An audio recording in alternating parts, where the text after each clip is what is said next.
కొన్ని మాటలు మనము చదివి ఉన్నాము.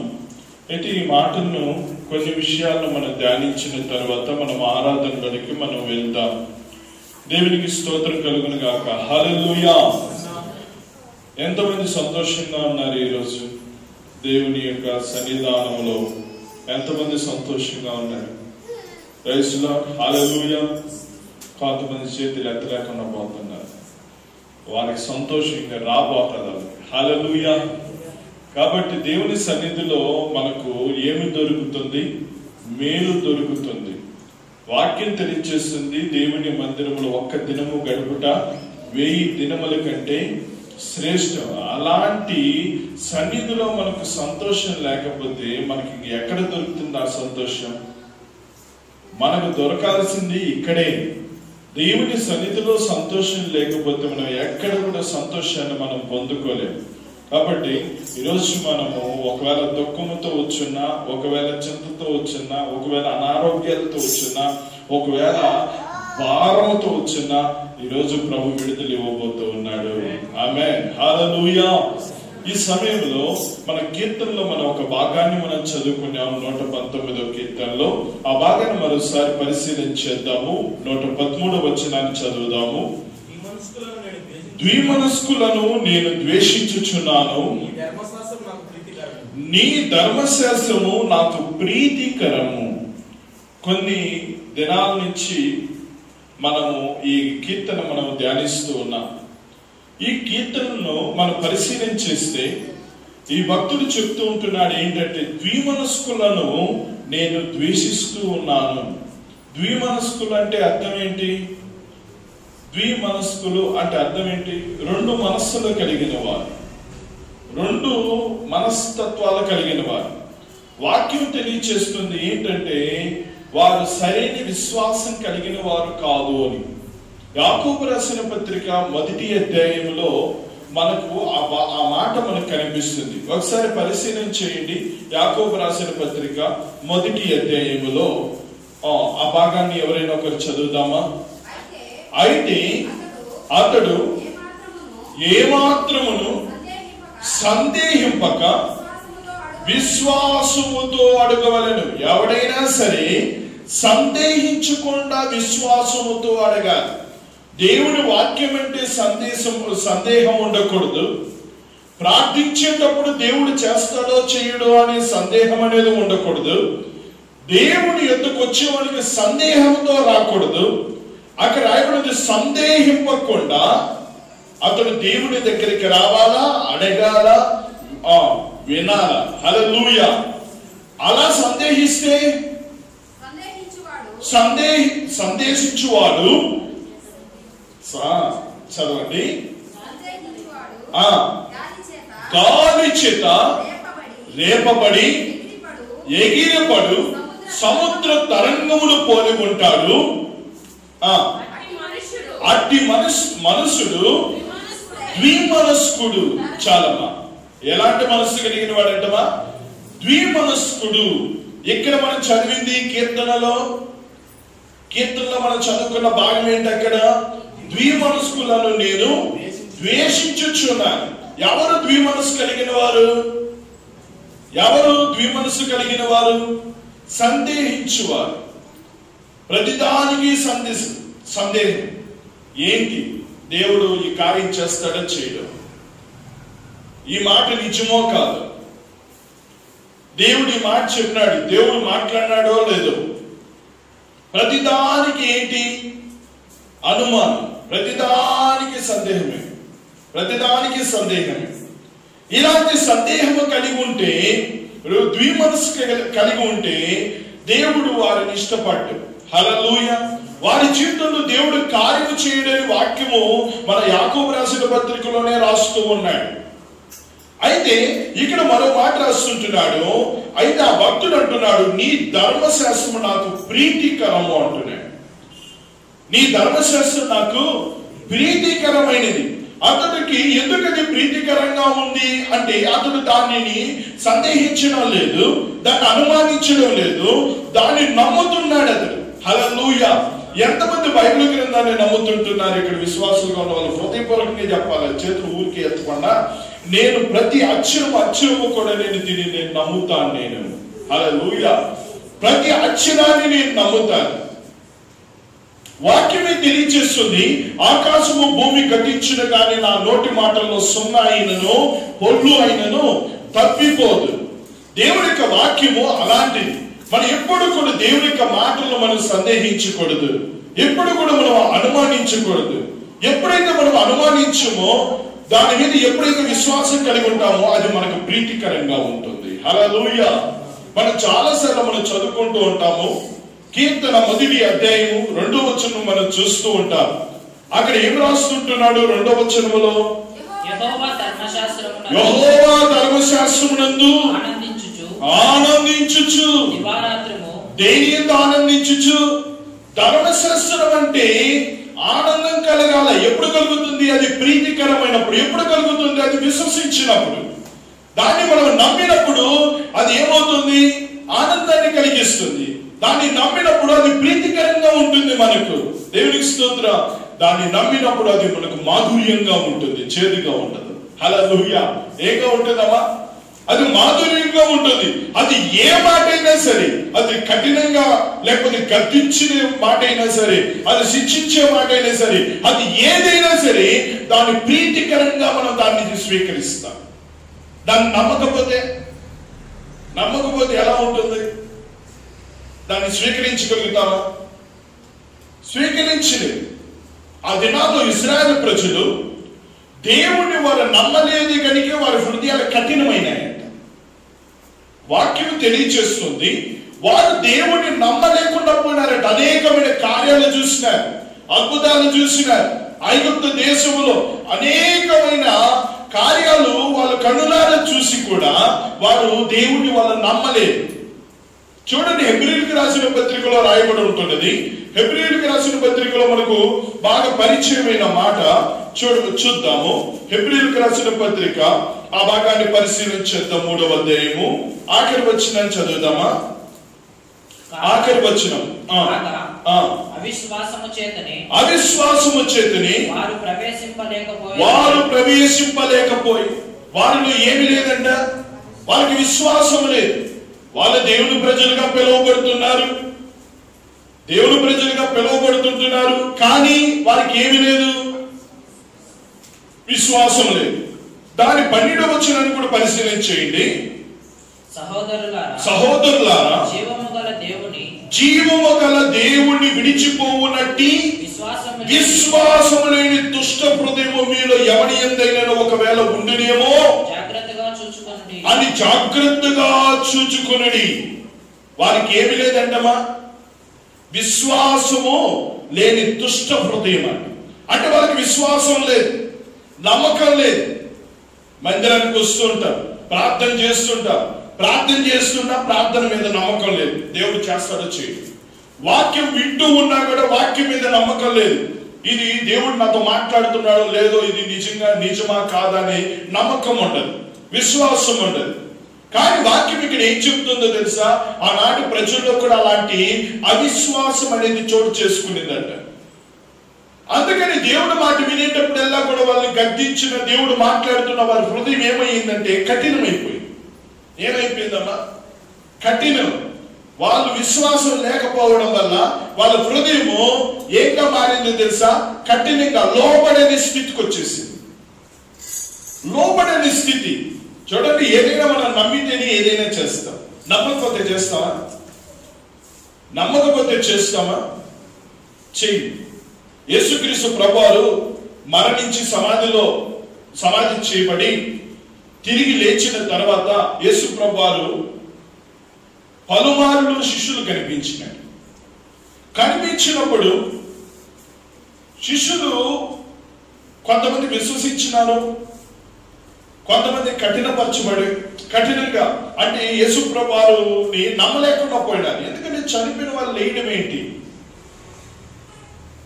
కొంతమంది యేసుక్రీస్తు ప్రభువుని ఒకవేళ దేవుడి దూత అనుకున్నారు. కొంతమంది ఒకనొక సందర్భం వచ్చింది, యేసు ప్రభువు శిష్యులందరూ కూడా యేసు ప్రభువుని చూసినారు. ఆ సమయంలో ఒక లేడు తోమ.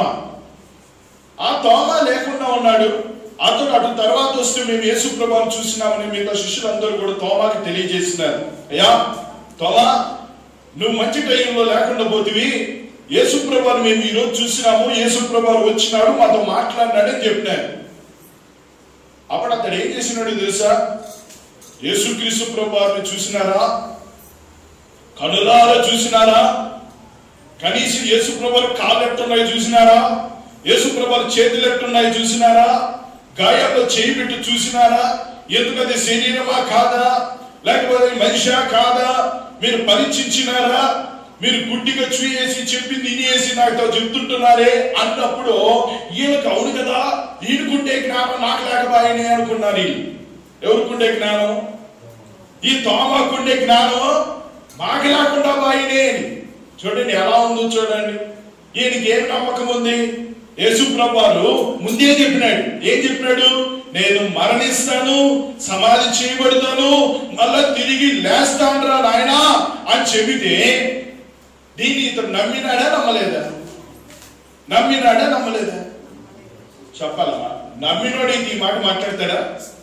నమ్మినోడైతే మాట్లాడతాడా? నమ్మలేదు. యేసు ప్రభువుని చూసినావయ్యా అంటే నమ్మలేదు. ఉన్నట్టు యేసు ప్రభువు మళ్ళా అతడు ఉండగా ప్రత్యక్షమై పిలిచి తోమాని పిలిచినాడు. తోమా రా, దానైనా రా, నా గాయాలలో ఏలు పెట్టి చూడు, చేయి పెట్టి చూడు, అవిశ్వాసి కాక విశ్వాసిగా ఉండన్నాడు. హల్లెలూయా. అవిశ్వాసి కాక విశ్వాసిగా ఉండు. అంతతో చెప్పిన ఆ మాట ఒకటి ఏంటంటే, ఆ మాట మనం మర్చిపోలేని మాట ఏంటంటే, చూచి నమ్మిన వాడి కంటే చూడక నమ్మిన వాడు ధన్యుడు. హల్లెలూయా. ఒకరికి చెప్పాలంటే మనమే ధన్యులు. ఎలా చెప్పగలం? అప్పుడైతే యేసు ప్రభువుని కళ్ళ ముందునే పెట్టుకొని నమ్మలా. ఇప్పుడు యేసుక్రీస్తు ప్రభువుని కళ్ళ ముందర కనిపించదా మనకు? కానీ మనం నమ్ముతున్నాం యేసు ప్రభువు ఉన్నాడు, యేసు ప్రభువు నిజము అని మనం నమ్ముతున్నాము. నమ్మి ప్రార్థన చేస్తుంటున్నాము. ప్రార్థన చేసిన వాటిని మనం పొందుకుంటూ ఉన్నాం. హల్లెలూయా. చూచి నమ్మిన వారి కంటే చూడక నమ్మువాడు ధన్యుడు. చూడండి, మనలో ఎప్పుడైతే సందేహం, ద్విమనస్సు అనేది ఎప్పుడైతే మనలో ఏర్పడుతుందో, కఠిన తత్వం అనేది మన హృదయంలో ఏర్పడుతుంది. దేవుని వాక్యానికి మనం లోపడం, దేవునికి మనం లోపడం, దేవుని యొక్క ధర్మశాస్త్రం ప్రీతిగా ఎంచుకో. ఇంకా చెప్పాలంటే దేవుని యొక్క ధర్మశాస్త్రం చదవడం, వాక్యాన్ని చదవం. ఈ వారంలో వాక్యం బాగా చదివించిన వాళ్ళు ఉన్నారా? వాక్యం చదివిన వాళ్ళు దేవునికి స్తోత్రం. ప్రతిరోజు చదివిన వాళ్ళు ఉన్నారా? ప్రతిరోజు దేవునికి స్తోత్రం. ఆమె మీ తమలు ఎందుకు చదవలేదు? అంత ప్రీతికరంగా అనిపించలేదేమో. హల్లెలూయా. ఏం కనిపించలేదు? ప్రీతికరంగా అనిపించలేదేమో. వాళ్ళకి ఏదో ఒకటి ప్రీతికరంగా ఉంటుంది. ఏమన్నా అడిగినామని, ఏమ్మా ఈరోజు ఏం కూర చేసినాం? పాస్టర్ గారు ఈరోజు కొత్తగా చేసినాను పాస్టర్. ఈ కూర ఏం చేసినాను? కొత్తగా చేసినాను పాస్టర్ గారు కూర. అమ్మా ఏం చేసినావమ్మా? కోడిగుడ్డు ఏమంటారు మొదటి? మర్చిపోయినాను. ఎక్కువ కొత్తగా చేసినాను. నేను అది మర్చిపోలేకుండా పోతాను. సోమల్లో కొత్తగా ట్రై చేసిన పరిస్థితి అదంటే ఆ సోదరికి ఎలా ఉంది? ఆ బిడ్డకు ఇంట్రెస్ట్, దాని మీద ఆసక్తి, అత్యంతమైన ఆసక్తి. దేవునికి స్తోత్రం. అదే దేవుడి లేఖనాల్లోది ఏదో మనం తెలుసుకోవాలని ఆసక్తి ఉండాలి కదా. అది ఉండకూడదని నేను చెప్పడం లేదు, అది ఉండడం మంచిదే. కానీ అంతకంటే ప్రీతికరమైనది ఏదై ఉండాలా? ఇదై ఉండాలి. యేసు ప్రభువు ఒక మాట అన్నాడు, క్షయమైన ఆహారం కొరకు కష్టపడుకుడి, అక్షయమైన ఆహారం కొరకు కష్టపడుడి అన్నాడు. ఉందా లేదా లేఖనాల్లో, యోహాను రాసిన సువార్తలో ఉంది. చేయబడిన ఆహారం కొరకు కష్టపడాల్సిన అవసరం లేదట. దేని కొరకు కష్టపడాలంట? దేని కొరకు?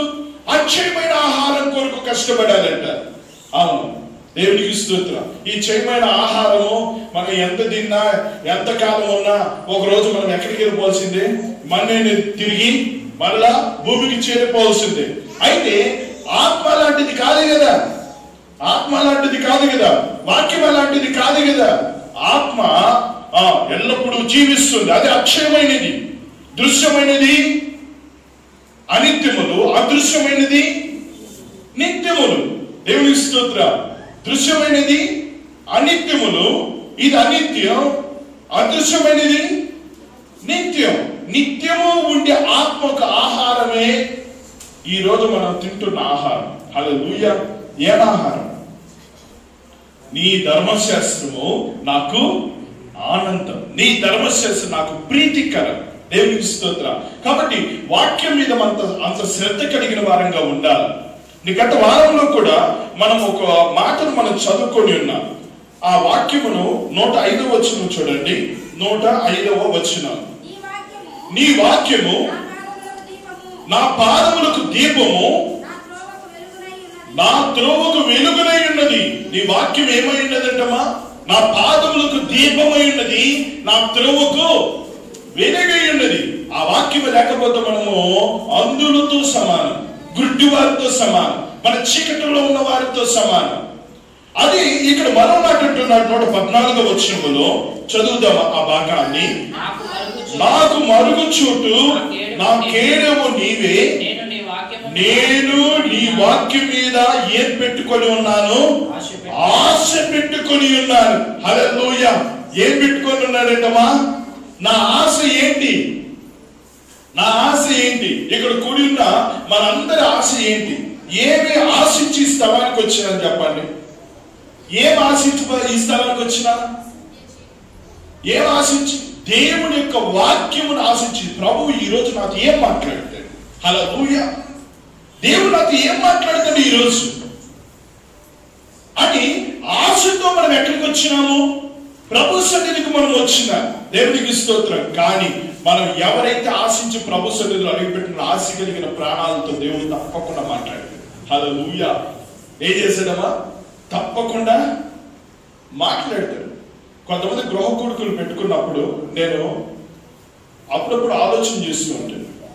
వాళ్ళు చెప్తూ ఉంటారు, పాస్టర్ గారు పోయిన నెలలో గృహ కొడుకు పెట్టినప్పుడు ఫలానా వాక్యం చెప్పినారు పాస్టర్. కొంతమంది చెప్తుంటారు, పోయిన నెల పుట్టినరోజుకు మీరు ఫలానా వాక్యం చెప్పినారు పాస్టర్ గారు. 3 సంవత్సరాల పుట్టినరోజు ముందు పుట్టిన దినానికి ఫలానా వాక్యం చెప్పినారు పాస్టర్ అనేసి కొంతమంది చెప్తున్నప్పుడు నాకు బహు సంతోషం అనిపిస్తుంది. కొంతమందికి నిన్న వారం చెప్పింది జ్ఞాపకం ఉండదు. నిన్న వారం చెప్పే కథ ఎట్లా కానీ నిన్నటి దినం చెప్పిండేది జ్ఞాపకం ఉండదు కొంతమందికి. వై?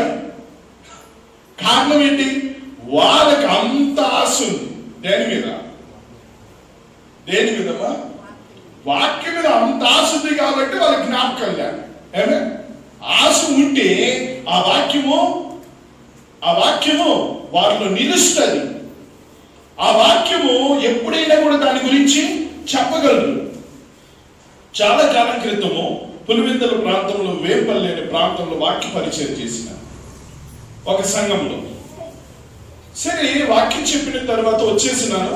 వచ్చిన తర్వాత 3 సంవత్సరాలకు 4 సంవత్సరాలుగా పోయినా. నేను 3-4 సంవత్సరాల తర్వాత పోయినా నేను ఆ సంఘానికి వెళ్తే అక్కడ ఉన్న ఒక సహోదరి చెప్తుంది, పాస్టర్ గారు మీరు వచ్చినప్పుడు మీరు చెప్పిన వాక్యం ఫలానా వాక్యం చెప్తుంది. నాకు చెప్పడం నాకే జ్ఞాపకం లేకుండా పోయింది ఆమె చెప్పేంతవరకు. హల్లెలూయా. కానీ ఆ సహోదరి ఫలానా వాక్యం చెప్పినామని చెప్పి 3-4 సంవత్సరాల ముందు చెప్పిన మాటను ఆమె తెలియచేస్తుంది. హల్లెలూయా. ఎంత ఆశ! దేవుని యొక్క వాక్యం మీద మనం ఏం కలిగి ఉండాలా? ఆశ పెట్టుకొని ఉండాలా. ఎందుకంటే ఆ వాక్యము దేవుని యొక్క మాట కాబట్టి. హల్లెలూయా. అది సున్నగాని పొల్లుగాని తప్పిపోని మాట కాబట్టి, నీ జీవితంలో నెరవేర్చే మాట కాబట్టి, అది నిన్ను బ్రతికించే మాట కాబట్టి, నిన్ను చక్కగా నడిపించే మాట కాబట్టి నువ్వు గట్టిగా పట్టుకోవాలి. హల్లెలూయా. ఒక చోట రాస్తాడు, దేవుని యొక్క వాక్యము ఎక్కడ ఉండాలంట? మన హృదయములో మనము దాచిపెట్టుకోవాలి. హల్లెలూయా. ఈరోజు దేవుని యొక్క వాక్యం మీద అలాంటి ఆశను మనం కలిగిన వారుగా ఉండాలి. 116 వచనం కూడా చదవండి. ఇక్కడ నేను బ్రతుకున్నట్లు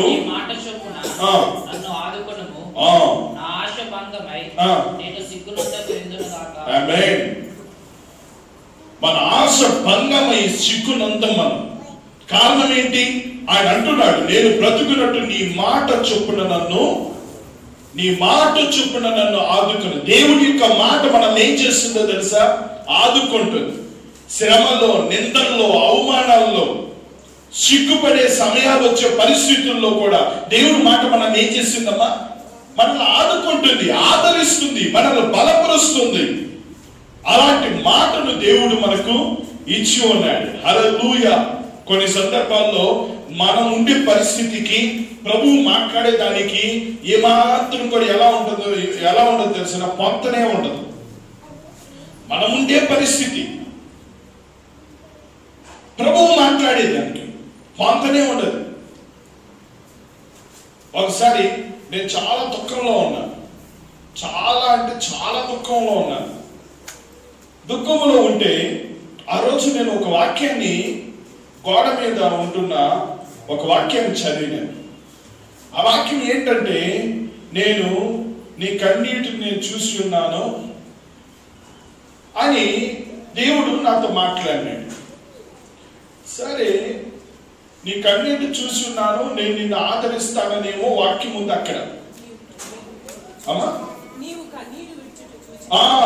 కన్నీరు విడిచుట చూచి తిని అది నీ ప్రార్థన నేను ఆలకించినాననేసింది వాక్యం. చాలా కాలం క్రితం ఈ మాట చదివినప్పుడు ఒక సేవకుడిగా నాకు నేనున్న పరిస్థితికి ఆ మాటకు ఏమాత్రం ఏం లేదు తెలిసిన పొంతం లేదు. నాకు అనిపించింది, నేను ఆలస్తా ఉన్నాను, వాక్యమే బాగుంది, నా మొర ఆలకించినాను అంటున్నాడు, ఏం చేయబోతాడబ్బా దేవుడు అనుకున్నాను. హల్లెలూయా. అవునా కాదా? కొన్ని సందర్భాల్లో మనకు కలిగే పరిస్థితులను బట్టి మనం ఏమవుతుందో తెలిసిన దేవుడు మాటను కూడా నమ్మలేని కఠిన హృదయం అయిపోతుంది మనం. మోషే ఆ దినాల్లో ఇశ్రాయేలు ప్రజల దగ్గరికి వెళ్ళి వాళ్ళతో చెప్పినాడంట, దేవుడు మిమ్మల్ని విడిపిస్తాడు, మిమ్మల్ని తప్పిస్తాడు అని వాళ్ళకి మోషేపై తెలియచేస్తే వారికి కలిగిన శ్రమ బహుభారంగా ఉండటంతో మోషే మాట వినరైది. మోషే చెప్పింది నమ్మలేకుండా పోయినారంట, లోపం లేకుండా పోయినారంట. చూసారా, కొన్ని సందర్భాలు మనకు కలిగే ఆ పరిస్థితుల్లో మనకు వచ్చిన వాక్యాన్ని మనం నమ్మలేని పరిస్థితి కొన్ని సందర్భాలు ఏర్పడతాయి. ఆనాడు ఇశ్రాయేలు ప్రజల జీవితాల్లో ఏర్పడింది, నాకు అలాగే ఏర్పడింది. దేవునికి స్తోత్రం.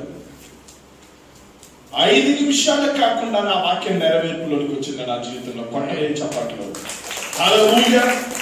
5 నిమిషాలు కాకుండానే నేను చదివిన వాక్యము నా జీవితంలో నెరవేర్పులోనికి వచ్చేసింది. నేను ఊహించలేదు ఆ వాక్యం నా జీవితంలో నెరవేరుతుందని. నేను చదివినాను, చదివిన తర్వాత నాలో నేను తలంచుకుంటూ ఉన్నాను, ఏంటి మాట, నేనున్న పరిస్థితి ఏంటి నేను అనుకుంటూ ఉన్నాను. 5 నిమిషాలు కాకుండా నేను నిలబడుకొని ఉండంగానే నా కన్నీరును దేవుడు నిశ్చితంగా తుడిచేసినాడు, నా సమస్య తీర్చేసినాడు. హల్లెలూయా. కొన్ని సందర్భాలు మనం నమ్మలేము. ఓసారి కుటుంబాలు విడిపోయి ఉంటాయి, దేవుడు అంటాడు నేను నిన్ను సమకూరుస్తానని మాట్లాడతాడు. దేవుని స్తోత్రం. అది సమకూడే విధంగా ఉండదు. ఆ కుటుంబం సమకూడే విధంగా ఉండదు. అది ఇంకా సమకూడదురా నాయన అనే విధంగా ఉంటుంది. యుద్ధాలు అంత భయంకరంగా ఉంటుంది, అపార్థాలు అంత భయంకరంగా ఉంటుంది. ఆ టైంలో మనకి ఎలా అనిపిస్తుంది, ఇది కలుస్తుందా కలవదా? కానీ దేవుడు మాట తప్పడు. హల్లెలూయా. మాట తప్పేదానికి దేవుడు నరుడు కాడు అనేది వాక్యంలో. దేవుడు నరుడా? దేవుని నోటి నుంచి ఒక్కసారి మాట వచ్చిందంటే ఆ మాటను దేవుడు నెరవేర్చకుండా మాత్రం పోడు. అది నెలల్లో జరిగిన, సంవత్సరాలు జరిగిన ప్రభు చెప్పిన మాట తప్పకుండా నెరవేరుస్తాడు. అబ్రహాముతో అన్నాడు, నేను నీకు సంతానం ఇస్తాను నాయన అన్నాడు. సంతానం ఇస్తానన్నాడు. ఆయనకు ఉమ్మడం లేదు. భార్య ఏం చేసింది? నాకెట్లా సంతానం కలుగుతుంది ఏటేటో దేవుడు వచ్చి చెప్తానే ఉన్నాడు, కానీ సంతానం లేదు. నా దాసి ఉంది హాగరు నీకు ఇచ్చేస్తా, పెళ్లి చేసుకో అన్నాడు. ఎవరు? సరే పెళ్లి చేసుకో, ఆమె ద్వారానైనా నాకు బిడ్డ కలుగుతుందేమో అని. సరే హాగర్ నుంచి పెళ్లి చేసి, పెళ్లి చేసిన తర్వాత చిన్న స్వాదన కాదులే, చిన్న స్వాదన కాదు. చెప్పిన ఆమెకి వచ్చింది, చేసుకున్న ఆయనకు వచ్చింది. ఎవరికి వచ్చిందమ్మా? చెప్పిన ఆమెకి వచ్చింది, చేసుకున్న ఆయనకు వచ్చింది. ఈమె ఎప్పుడు గర్భము ధరించిందో ఆమె యజమానురాలు ఈమె దృష్టికి ఎలా అయిపోయిందో తెలుసిన? ఈమె చూపే ఒక రకంగా మారిపోయింది. ఎట్టుందో తెలిసిన? ఆ చూపులోనే నువ్వు నాకు యజమానురాలు అయితే ఏమి, ఈ రోజు నేను గర్భం ధరించున్నాను, నువ్వైతే గొడ్రాలుగా ఉన్నావు నువ్వు అని చెప్పి ఆమె చూసే చూపుల్లోని ఎట్టుందో తెలిసిన? ఆమెకి చాలా, దాన్ని ఏమంటారు, అది వ్యక్త పుట్టిపోయాడుగా అయిపోయింది. కోపం వచ్చేసింది. ఈమె ఇంట్లో పెట్టకూడదు. ఎవరిని చేసుకోమనింది ఎవరు? సారా. చేసుకునింది ఎవరు? అబ్రహాం. దేవుని స్తోత్రం. అబ్రహాంతో అంటుంది, నా ఉసురు నీకు తగులుతుంది. ఈయనేమన్నా, ఏమన్నా పిల్లలు లేరు, నేను ఇంకోటి చేసుకుంటున్నా అని ఏమన్నా అడిగినాడా? అడగడా? ఈమెయే కదా పెళ్లి చేసింది. ముందు పడి పెళ్లి పెద్ద ఈమె. ఎవరు? శారమ్మ కాదు. అంతా చేసింది ఈమె. నా ఉసురు తగులుతుంది అనేసింది, అడిగింది ఆమె. అబ్బా, నీ ఉసురు నాకు ఏటికి తల్లే, ఆమె నీ దగ్గర ఉంది, నీ దాసిరాలు ఏమన్నా చేసుకోబో అనేసింది అన్నాడు ఆయన అబ్రహాం. ఎందుకంటే ఆ మొగడు ఏం చేస్తాడు పాపం? అట్టా మాట్లాడాడు, ఇంటా మాట్లాడలేదు. దేవుని స్తోత్రం. ఆఖరికి వాళ్ళ ఇంట్లో నుంచి తరిమి అతను వదిలిపెట్టాలి. ఎవరు చేసిన పని? కానీ దేవుడు చెప్పింది ఆయన తప్పైనాడా? వృద్ధాప్యములో దేవుడు ఆమెకి ఇస్తానన్న మాట ప్రకారంగా ఆమెకి ఇచ్చినాడా లేదా? సంతానం ఇచ్చినాడా లేదా? ఆమెకి నవ్వు పుట్టిందంటే ఈ టైంలో నేను గర్భం ధరించడం ఏందమ్మా? 99 సంవత్సరాలు. ఎన్ని సంవత్సరాలమ్మా? 90 సంవత్సరాలు. అబ్రహాముకు వాళ్ళిద్దరికి ఎన్ని సంవత్సరాలు తేడామా? 10 సంవత్సరాలు తేడా. ఆయనకేమో 100 ఏళ్ళు, ఈమెకేమో 90 ఏళ్ళు. 90 ఏళ్ళు ఆమె ఏం ధరించింది? గర్భము ధరించింది. దేవుడు చెప్పిన ప్రకారంగా ఇస్సాకును కనింది. హల్లెలూయా. దేవుని మాట తప్పిపోతుందా? తప్పిపోని జీవము కలిగిన మాటను మనం కలిగి ఉన్నాం. హల్లెలూయా. కనుక ఆ మాటను మనం ఎప్పుడు కూడా ప్రీతికరంగా చూడాలి. ఇప్పుడు అడిగినామనుకో, ఈ సంవత్సరం మీకు ఏ వాగ్దానం ప్రభు ఇచ్చినాడని ఎంతమంది చెప్పగలరు? వాగ్దానం భాస్కర్ వస్తే కాళ్ళు కొట్టుకుపోయింది. భాస్కర్ ఇది ఆడపోయింది అంటే వాగ్దానం మీద నీకు నమ్మకం లేదేమో అనుకుంటున్నా. ఏం లేదు? వాగ్దానం మీద ఏం లేదు? వాగ్దానం మీద నమ్మకం లేకపోతే వాగ్దానం మీద తీసుకోవాలా? అబ్బా, 1000 పెట్టి 1000 కూడా జోబులు పెట్టుకొని వెళ్ళిపోతాం. హల్లెలూయా. 1000 కూడా జోబులు పెట్టుకొని వెళ్ళిపోతాం చక్కగా, లాటరీ టికెట్ లాగా. అవునా? కానీ దేవుడి యొక్క వాక్యం మీద మనకి ఏం కలిగి ఉండాలా? నమ్మకం అనేది కలిగి ఉండాలి. అప్పుడే దాన్ని మనం పొందుకుంటాం. హల్లెలూయా. కాబట్టి ఇలా దేవుడి యొక్క వాక్యములో చాలా విషయాలు మనకి ఈ స్థలంలో మనకు కనిపిస్తూ ఉన్నాయి. అయితే ఆఖరికి ఒక మాటను చదివి మనము దేవుని సన్నిధానంలో మనం ఆరాధనలోనికి వెళ్దాం. 126వ వచనాన్ని చదువుదాం. జనులు నీ ధర్మశాస్త్రమును నిరర్థకము చేసి ఉన్నారు. యెహోవా తన క్రియ జరిగించుటకు ఇదే సమయము. బంగారము కంటెను అపరంజి కంటెను నీ ఆజ్ఞలు నాకు ప్రేమగానున్నవి. నీ ఉపదేశములన్నయు యథార్థములని నేను వాటిని మన్నించుచున్నాను. అబద్ధ మార్గములన్నీయు నాకు అసహ్యములు. ఎంత చక్కటి మాట. జనులు నీ ధర్మశాస్త్రమును నిరర్ధకం చేసి ఉన్నారు. ఏం చేస్తున్నారంటమ్మా? నిరర్ధకం చేయడం అంటే ఏంటంటే వాళ్ళు నమ్మడం లేదు, లోబట్టం లేదు, ఆ వాక్యాన్ని అనుసరించడం లేదు జనులు. అయితే ఇతడు మాత్రం అంటున్నాడు ఏంటో తెలిసిన, బంగారము కంటే అపరంజి కంటే నీ ఆజ్ఞలు నాకు ప్రియముగా ఉన్నవి. దేవుడికి ఆజ్ఞలు ఎంత ప్రియముగా ఎంచుకుంటున్నాడు చూడండి. బంగారం రేటు ఇప్పుడు చాలా ఎక్కువైపోయింది. 5,000 పైన దాటిపోతుంది అనుకోండి. దేవుని స్తోత్రం. అవును కదమ్మా, దాటిపోతాను. అది చాలా విలువైనదిగా ఎంచుతూ ఉన్నారు. అపరంజి కంటే, బంగారం కంటే విలువైనది ఎక్కడుందో తెలుసా? విలువైనది ఎక్కడుందో తెలుసా? ఇక్కడే ఉంది. దేవునికి స్తోత్రం కలుగును గాక.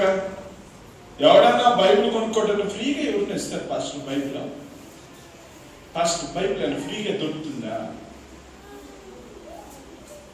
బంగారం ఎవరైనా ఫ్రీగా దొరుకుతుందా అని ఎవరిని అడగదమ్మా? ఎప్పుడైనా షాప్ లో మీరు పోయి అడిగినారా? ఫ్రీగా ఒక చైన్ అట్లేండి, చిన్నదే సన్నదే అడిగినారా? బైబిల్ మాత్రం ఫ్రీగా, దేవునికి స్తోత్రం, ఫ్రీగా కావాలి. ఈ పాస్ గారికి బైబిల్ ఫ్రీగా వస్తాయి కానీ ఈ పాస్ గారు అమ్ముకుంటాడమ్మా. ఏ బంగారము కంటే అపరంజి కంటే ప్రీతికరమైనదిగా నీవు ఎప్పుడైతే దేవుడి ఆజ్ఞల వాక్యాన్ని నువ్వు ఎంచుకుంటావో దాన్ని అంత ప్రీతికరంగా నువ్వు చూస్తావు. బంగారం ఎప్పుడైనా కూడా ఎక్కడ పెట్టుకుంటారు చెప్పండి? ఎక్కడ పెట్టుకుంటారు? ముక్కుల్లో పెట్టుకుంటారు, చెవుల్లో పెట్టుకుంటారు, లేకపోతే చేతుల్లో పెట్టుకుంటారు అని లేదు, భద్రంగా పెట్టుకుంటారు. హల్లెలూయా. ఏం చేస్తామా? భద్రంగా పెట్టుకుంటాం, బీరువాలో పెట్టుకుంటాం, చాలా జాగ్రత్తగా పెట్టుకుంటాం. ఈ మధ్యలో పోలీసు వాళ్ళు ఏం చేయనా తెలిసిన, దొంగలు వస్తుంటున్నారు జాగ్రత్త అన్నారు. పరిస్థితి వచ్చేసి పాప బయట సన్నగా పడుకుంటా ఉన్నాం. ఆడు ఏమని చెప్పినాడు చెప్పాడు కానీ దొంగలు వచ్చినారనే కొద్దికే తలుపులు కిటికీలు మొత్తం మూసి పారేసిందే. ఉడికైనా పర్వాలేదు కానీ బంగారం మాత్రం బాగుండదు. ఏమైనా బాగుండదా? బంగారం ఉండాలి అంటే అంత ప్రీతికరమే. చూడండి, వాళ్ళ ఇంట్లో బైబిల్ యాడ పారేసి ఉంటారు తెలిసిన? యాడంటే ఆడ దుమ్ముండే చోట అట్లా ఇసి పారేసి ఉంటారు. ఇప్పుడు పోతుంటే ప్రార్థన అయిపోతుంటే బైబిల్ యాడ వేసి ఉంటారో వాళ్ళకి మళ్ళొచ్చే ఆదివారం జ్ఞాపకం వస్తారు. ఎప్పుడు మళ్ళొచ్చే ఆదివారం బంగారం యాడ పారేసింది జ్ఞాపకం వస్తుందా? ప్రతిరోజు మేము ఉందే లేదా? మన ఇంట్లో మన బీరు వాళ్ళని పెట్టుంటాం, అప్పుడప్పుడు తాకుతా ఉంటాం. ఉందే లేదా? జిబ్బి తీసేది చూసేది మన లేదు. దాని మీద అవుతుంది కానీ నీకు దేని మీద లేదు? వాక్యం మీద ఉందా? భక్తున్నట్టు బంగారము కంటే అపరంజి కంటే నీ ఆజ్ఞలు నాకు ప్రియముగా ఉన్నది. నీ ఉపదేశములని యథార్థములని చూసినా అది నమ్ముతున్నాడు. దాన్ని అయా నీ ఉపదేశం ప్రతి ఒక్కటి యథార్థమైనది, దాంట్లో ఎటువంటి కల్మషము లేదయ్యా, నేను దాన్ని నమ్ముచున్నాను. నేను నమ్ముచున్నాను, నేను విశ్వసిస్తూ ఉన్నాను. అక్కడ మరో మాట అంటున్నాడు, అబద్ధ మార్గములు నీవు నాకు అసహ్యములు కానీ ఇది యథార్థమైన మార్గం. హల్లెలూయా. యథార్థమైనది, నేను దాన్ని నమ్ముచున్నాను. ఈరోజు అలాంటి వాక్యాన్ని ప్రభు మనకి ఇచ్చున్నాడు. అలాంటి శ్రేష్టమైన పరిశుద్ధమైన గ్రంథాన్ని ప్రభు మన చేతిలో పెట్టున్నాడు. కనుక ఈ గ్రంథాన్ని ఎట్లా చూడాలా? ఎలా చూడాలి? కొంతమంది ప్రార్థన చేసేటప్పుడు కూడా గమనిస్తుంటారు, అందరు తొక్కించోటిన బైబిల్ ఆడ పడేసి ఉంటారు. బైబిల్ ఆడేసి ఉంటారు తొక్కే చోట్ల. కనీసం సాప్ మీద కూడా పెట్టరు బైబిల్. అంత జాగ్రత్తగా పెడతారు బైబిల్. చాలా మంది నేను గమనిస్తూ ఉన్నాను. ఏ ఈ బైబిల్ తీసుకొని పోయి ఈ రోజు ఎత్తుకొని పోయి బీరువాలో పెట్టా పెడతారా? నువ్వు ఎంత చెప్పాల్సి నేను బీరువాలో పెట్టినా దీని విలువే, దాని విలువే. ఏది బంగారం విలువ అదే. దీన్ని ఆడ పడేసి ఎవడు ఎత్తుకోవాడు? ఎవడు కూడా ఎత్తుకోవాడు. చూసారా? ఈ మధ్యలో ఒక ఆయన బైబిల్ పోయిందండి. బైబిల్ పోతే ఆ బైబిల్ దొరికింది. ఎట్లా దొరికింది? అది మన దగ్గరికి వచ్చేసింది. ఆ బైబిల్ వేరే వాళ్ళ దగ్గర నుంచి అది మన దగ్గరికి వచ్చింది. ఆయనకి నేనే ఫోన్ చేసిన, దాంట్లో ఒక నెంబర్ ఉంటే నేనే ఫోన్ చేసిన, అయ్యా మీది బైబిల్ నా దగ్గర ఉంది. ఆయన నాకు ఏమన్నాడు తెలుసా, పాస్టర్ గారు దాంట్లో ఏమి లేకపోయినా పర్వాలేదు కానీ బైబిల్ మాత్రం ఉంటే చాలు నాకు ఇచ్చేయండి. దాంట్లో ఏమన్నా ఉండి లేకుండా డబ్బులు కూడా నాకు అవసరం లేదు పాస్టర్ గారు, దాంట్లో పెట్టిన డబ్బులు కూడా, కార్డులు కూడా అవసరం లేదు నాకు. నా బైబిల్ నాకు ఇచ్చే పాస్టర్ గారు, ఎక్కడ ఉన్నారు చెప్పండి, నేను వచ్చేస్తాను బస్ ఎక్కినట్టు. మనమైతే పాస్టర్ బైబిల్ పోయినా పర్వాలేదు కానీ దాంట్లో ఉండేది భద్రంగా ఉన్నాయా లేదా, ఆ కార్డు ఉందా లేదా, ఆ డబ్బు ఉందా లేదా, దేనికి విలువిస్తాను? దేవుడు మనకి మహిమ కలుగుతుంది కాక. అదే ఆత్మీయునికి శరీరానుసారానికి తేడా అదే. బైబిల్ చేత పట్టుకున్నాడు అంత ఆత్మీయుడు ఏం కాదు. దేవునికి స్తోత్రం. కాబట్టి ఈ బైబిల్ లేఖనాలు మనం అంతగా మనము ప్రేమించే వ్యక్తులుగా ఉండాలి. ఈ బైబిల్ను ప్రతిరోజు చూడాలి, ప్రతిరోజు చదవాలి. ఈ బైబిల్ పెట్టే స్థలం కూడా ఒక ప్రత్యేకంగా ఉండాలి. అసలు బైబిల్ పట్టుకొని ఎవరి మీదైనా తాకినా కూడా, తల మీద పెట్టినా కూడా దయ్యాలు వెళ్ళిపోతూ ఉన్నాయి. అలాంటి బైబిల్ తీసింది నువ్వు ఏడబడితే ఆడ పడేస్తే ఏంట? ఈ మధ్యలో కాని చెప్పింది, పాస్టర్ గారు ఇప్పుడు బాలే నిద్ర వస్తుంది పాస్టర్ అనేది. ఏం చేసినావు అమ్మా అన్న, ఏం చేసినావు తల్లి అంటే, మీరు ఇచ్చిన చూడు కొత్త నిబంధన పుస్తకము, దాని చదివేది లేదు, ఏమీ లేదు, నాకు చదువు రాదు కానీ తల కింద దిండి కింద పెట్టుకుంటాను పాస్టర్. అప్పటి నుంచి ఏమొస్తుందో నాకు నిద్ర. చూసిరా, తిండి కింద పెట్టుకుంటేనే నీకు అంత గొప్ప ఆశీర్వాదకరంగా ఉంటే, అట్లాంటి ఆశీర్వాదకరమైన పుస్తకాన్ని ఏడంటే ఆడ పడేస్తే ఎట్టమ్మా ఆశీర్వాదం నీకు వస్తుందా? విలువ తెలియనోనికే వాళ్ళకి అర్థమవుతుంది బైబిల్ యొక్క విలువ. కొంతమందికి విలువ బైబిల్ చదువుతూ లేఖనాలు చదువుతూ ఉన్నా కూడా దాని విలువను వాళ్ళు ఇవ్వకపోతే అది వారికి ఆశీర్వాదకరంగా ఉండదు. ఆ విషయాన్ని మనం గుర్తించాలి. ప్రభు ఈ మాటలు మన వెనుకల్లో దీవించిన గాక. మనం అందరం లేచి నిలబడదాం. అందరం లేచి నిలబడదాం.